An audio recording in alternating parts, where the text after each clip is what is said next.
अब देखो इस क्वेश्चन में क्या लिखा है, मीन ऑफ नंबर्स, मतलब मीन फाइंड आउट करना है, numbers obtain on throwing die, जो डाई को थ्रो करा गया है उसमें जो नंबर्स आ रहे हैं उसका मीन बताना है। तो मीन से पहले क्या आता है, रैंडम वेरिएबल, फिर प्रोबेबिलिटी डिस्ट्रीब्यूशन और फिर इसके बाद मीन। ठीक है, तो अगर हम नॉर्मल डाई थ्रो करते हैं तो नंबर क्या आते हैं 1 2 3 4 5 6, तो उस केस में तो रैंडम वेरिएबल एक्स जो होता है वो क्या होता है 1 2 3 4 5 6। लेकिन इस क्वेश्चन में कुछ अलग चीज दे रखी है, वो क्या है, number obtain on throwing die having written on 1 on 3 faces, यानी कि जो डाई है ना, डाई में हमें पता है 6 फेस होते हैं, मैंने जैसे ये 6 फेस बना लिए हैं, हालांकि ये 6 फेस ऐसे अलग अलग नहीं होते, मतलब ऐसा डाई से 1 2 3 4 ऐसे होते हैं 6, तो मैंने ये 6 फेस बना दिए इस तरह।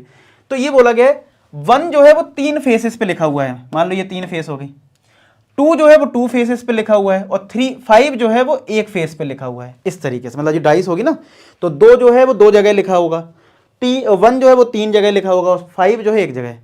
यानी जो डाइस पे नंबर हैं वो 1 2 5 हैं, 3 ही नंबर हैं, और तुम्हें मीन किसका बताना है, नंबर्स ऑब्टेन्ड, कौन कौन से नंबर हैं। तो मीन तब आएगा जब रैंडम वेरिएबल डिसाइड होगा। तो रैंडम वेरिएबल क्या होता है, जो हमारे सैंपल स्पेस है, जो आउटकम्स हैं उनमें क्या क्या आ रहा है 1 2 5, तो हमारा रैंडम वेरिएबल x जो होगा वो 1 होगा, एक x इक्वल टू 2 होगा और x इक्वल टू 5 होगा। क्लियर, बात समझ आ गई। अच्छा, इसकी probability P X equal to 1 निकालेंगे, पी एक्स इक्वल टू 2 निकालेंगे, फिर पी एक्स इक्वल टू 3 निकालेंगे, 5 निकालेंगे। तो चलो प्रोबेबिलिटी निकालते हैं। 1 कितनी फेसेस पे है 1 2 3, तो 3/6, तो ये 1/2 हो गया। 2 कितने पे है 2 पे है, तो 2/6, ठीक है, तो ये 1/3 हो गया। 5 कितने पे 1 पे, तो 1/6 हो गया। तो अगर चाहो तो एक टेबल बना लो इस तरीके से, x 1 2 5, फिर इसकी प्रोबेबिलिटी यहाँ पे तो कितनी है 1/2 1/3 1/6। अब हमें मीन निकालना है, तो भाई मीन क्या होता है summation of x P x.